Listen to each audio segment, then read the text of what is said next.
नमस्कार, बहुत स्वागत है आपका मिथुन राशि।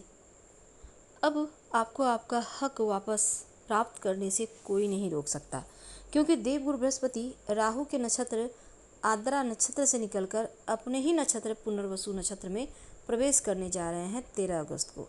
और जब गुरु अपने ही नक्षत्र में प्रवेश करेंगे तो आपकी लाइफ को पूरी तरह से बदल देंगे, क्योंकि देवगुरु बृहस्पति अभी आपकी ही राशि में है। यानी 15 मई से मिथुन राशि में चल रहे हैं देवगुरु बृहस्पति। अब ये बहुत ही शुभ वक्त कह सकते हैं। अब यहाँ से देवगुरु बृहस्पति तख्ता पलटने जाएंगे, यानी जो भी हानि थी, जो भी परेशानी थी, उससे अब आपको बाहर निकालेंगे हाथ पकड़कर। तो 15 मई से देवगुरु बृहस्पति आपकी राशि में आ चुके हैं। और यहाँ पर जब वो आए थे देवगुरु बृहस्पति तो राहु के नक्षत्र में चल रहे थे। हालांकि इस मध्य वो शुक्र के साथ भी चले। अब देखिए, ऐसे में भाग्य की उन्नति में थोड़ी सी समस्या थी, लेकिन अब आपको पूरी तरह से परिणाम देवगुरु बृहस्पति के आपकी राशि में बैठने का परिणाम अब प्राप्त होगा। तो राहु के नक्षत्र में खुलकर सांस खुद ही नहीं ले पा रहे थे तो आपको कहाँ से देते।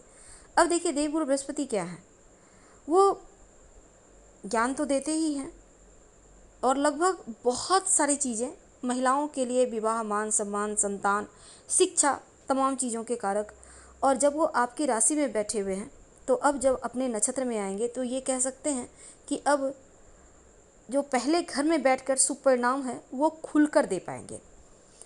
अब देखिए, 20 जुलाई को कह सकते हैं शुक्रदेव 12वें घर में थे। अब वो भी निकलकर देवगुरु बृहस्पति के साथ आ गए थे। तो ऐसे में देवगुरु बृहस्पति और शुक्र दोनों मिलकर ठीक ठाक परिणाम दे रहे थे, लेकिन जैसे ही अब वो अपने नक्षत्र में जाएंगे तब सुख सौभाग्य बढ़ेगा और आपके लिए 5वां घर आपका एक्टिव हो जाएगा। और 13 अगस्त वो वक्त है, यहाँ से लेकर जो अक्टूबर तक का वक्त है ये आपके लिए बहुत खास हो जाता है, क्योंकि पुनर्वसु नक्षत्र में रहेंगे और ये जो नक्षत्र है उनके स्वयं का है। तो प्रभाव क्या क्या मिलेगा, देखिए, सबसे पहली बात तो आपके लिए 10वां भाव आपके करियर का घर है। यहाँ पर शनिदेव हैं, राहु यहाँ से निकल चुके हैं। तो अब देखिए, राहु और गुरु दोनों का शुभ परिणाम भी मिलेगा। अनावश्यक जो जीवन में भय भ्रम की स्थिति थी वहाँ से आप निकलेंगे। जो डर था अब डर दूर होगा। करियर को लेकर डर था, पारिवारिक जीवन को लेकर परेशानी थी, तो उन चीज़ों से राहत मिलता दिखेगा। कैसे, सबसे पहले हम ये समझते हैं। देखिए, सबसे अच्छी बात क्या होगी, पुनर्वसु जो नक्षत्र है देवगुरु बृहस्पति का, यहाँ पर 13 अगस्त से लेकर 18 जून 2026 तक देवगुरु रहेंगे। हालांकि इसके बाद भी 3 बार परिवर्तन होगा। मिथुन में जाएंगे, फिर कर्क में, मिथुन में तो है, कर्क में जाएंगे, फिर से वापस वक्री होकर मिथुन में आएंगे। तो ये परिवर्तन होगा, क्योंकि 13 अगस्त से 18 अक्टूबर का तो जो समय है, गुरु आपके लग्न में ही रहेंगे, शुभ फल देंगे, स्वास्थ्य से जुड़ी समस्याओं से मुक्ति दिलाएंगे और सौभाग्य बढ़ाएंगे।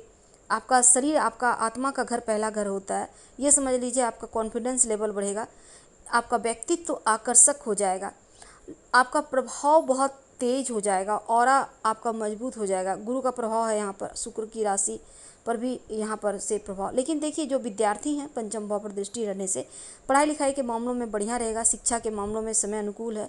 आपको एग्जाम वगैरह देते हैं तो सफलता प्राप्ति के योग बढ़ेंगे, आपका ज्ञान बढ़ेगा, बुद्धि बढ़ेगी, करियर को लेकर आप आगे बढ़ेंगे। घर परिवार में जो आर्थिक मुश्किलें थी वो समाप्त होंगी। और प्रेम का भी है 5वां घर, संतान का भी है, तो संतान प्राप्ति के योग बनेंगे।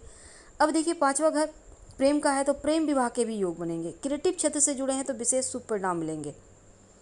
तो विद्यार्थियों के लिए खास रहेगा।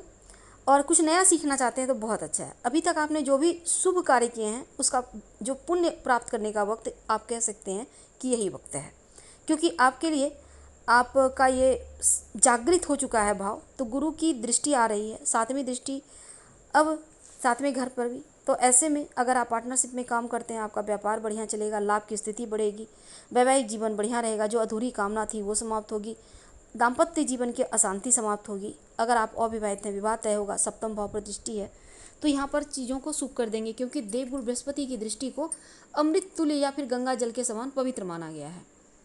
9वीं दृष्टि 9वें भाव पर है। पिता से जुड़े कोई कार्य बनेंगे, पिता का साथ मिलेगा, सीनियर का साथ मिलेगा। अगर सीनियर आपको परेशान भी कर रहा था, अब यहाँ पर से परेशानी नहीं देगा।